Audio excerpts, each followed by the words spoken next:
So I want to talk a little bit about ROH Final Battle 2022, which aired this past weekend. I would have had my review up sooner, but I had company over, so now I can go ahead and give you my thoughts on the show.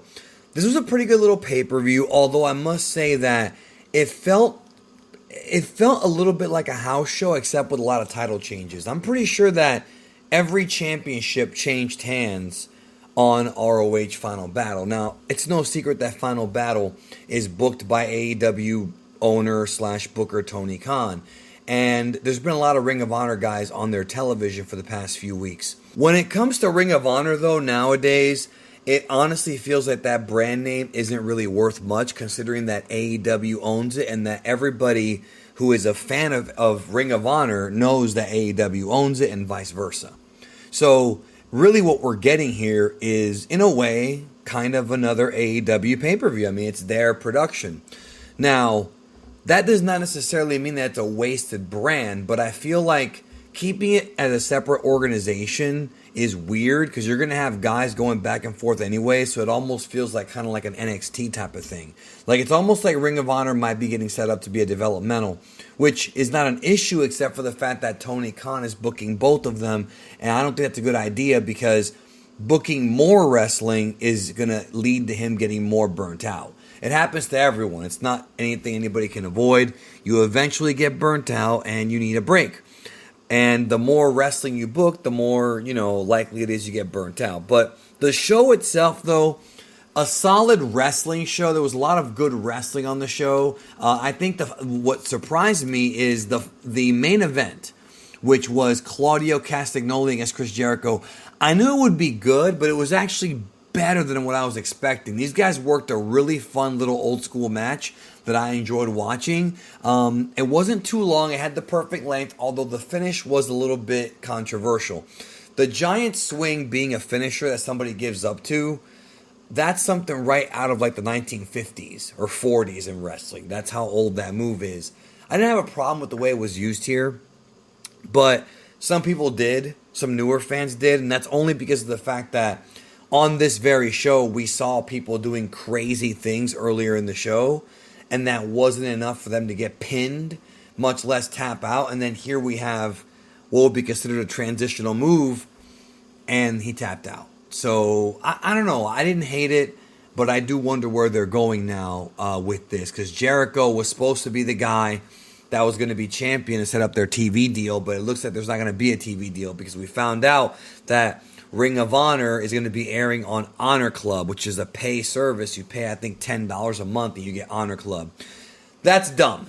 That's really dumb, and I'll tell you why. Very few people are going to pay $10 a month to see basically an extra wrestling show when they already have Dynamite and Rampage to watch. And AEW Dark and Dark Elevation, which are both free shows. You're getting AEW Light by paying for it without actually getting the good stuff. The top guys are going to be on the main AEW show. It's a bad idea, I think. I'm not a fan of the idea. I don't think it's going to work because, like I mentioned, ROH is not its own thing. It's not its own brand. It's under the AEW umbrella now. And I feel like the only reason as to why Ring of Honor still exists and why TK has not fused it with AEW and brought everybody over is because of the fact that he's a mark for the brand. That's what I think, and I've said it before, and that's how I feel, man. He is a mark for Ring of Honor, which I understand because I was a huge ROH fan, 15, 20 years ago. I loved early ROH, during the boom era. During the boom of the indies, really. And then they had a second boom with the Elite in the mid to late 2010s. Now we have this. I just don't see a point in having Ring of Honor be separate. I don't think it's going to be successful with just the Honor Club show. And it really shows that the brand's worth nothing because if it was worth something, then it wouldn't just be on Honor Club. Like, it really is telling that TV stations did not care about Ring of Honor to where they have to put it on their own streaming platform. Like, that's weird to me, dude. But it is what it is. And it's obvious if you understand wrestling, that's what happened here.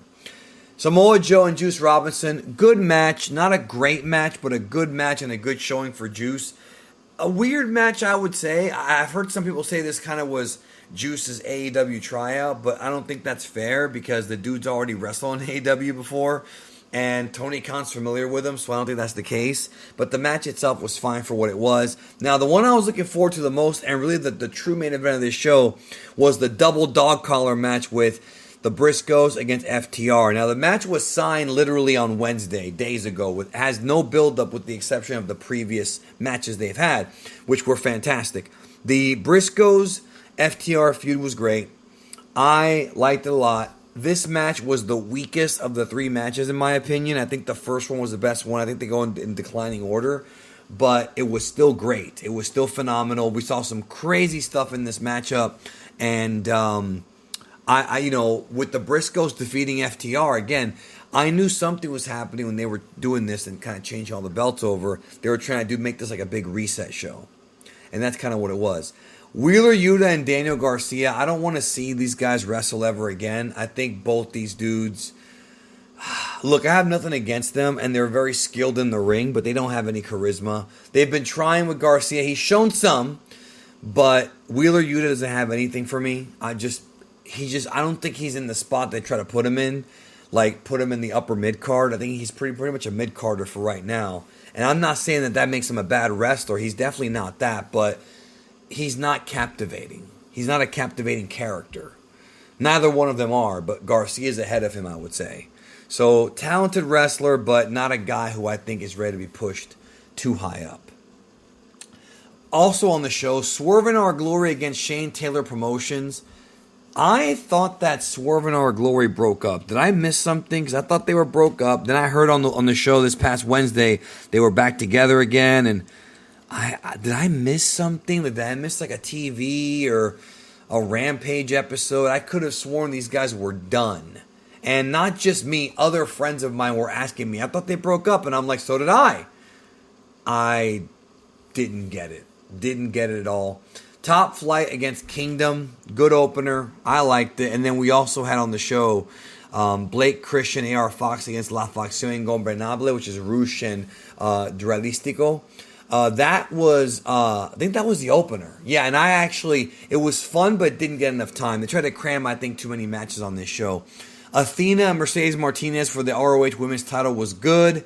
But again, Athena is somebody who's been brought in from WWE, and she had one feud, and then she just disappeared.